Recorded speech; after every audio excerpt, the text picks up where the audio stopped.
আজকে দুপুরের আয়োজনে ছিল সজনে পাতা মানে মোরিঙ্গা লিফ। এটা কিন্তু এখন অনলাইনে অনেক প্রচলন, আর ঢাকা শহরে তো এটা দেখাই যেত না। আর আমাদের গ্রামে মানে চাঁপাইনবাবগঞ্জে এটা মানুষ এমনি দিয়ে দেয়, আর ঢাকা শহরে এটা আমাদেরকে কিনে খেতে হচ্ছে। যাই হোক, মজা যেহেতু লাগে তো আমাদেরকে তো কিনে খেতেই হবে। তো এই যে সুন্দর করে শাকগুলোকে বেছে ধুয়ে পানিতে হালকা একটু লবণ আর খাবার সোডা দিয়ে সিদ্ধ করে নেব, কারণ খাবার সোডা ছাড়া এটা সিদ্ধও হবে না। আর এই যে দেখেন, ঠান্ডা পানি দিয়ে ভালো মতো করে এটা ধুয়ে নিব, যেন কোনো খাবার সোডার গন্ধ না থাকে।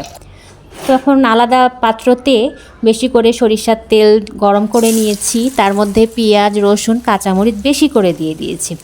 এখন এটা তেলে ফেলে দিব আর হালকা একটু লবণ দিব, যেহেতু শাকে একটু লবণ কম হয়েছে।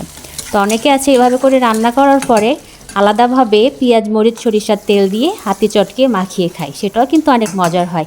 আর হ্যাঁ, এই পাতার কিন্তু অনেক গুণ, আর অনলাইনে এত মানে প্রচলন হয়েছে পাতার, যার কারণে এখন ঢাকা শহরে এটা মানুষ খেতে বাধ্য।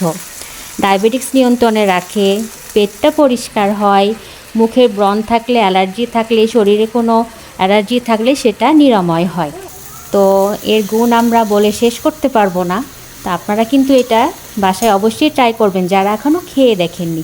আর আমার পেজে যারা চাঁপাইনবাবগঞ্জের আপু আছে তারা অবশ্যই কমেন্টে জানাবেন তাদের কেমন লাগে।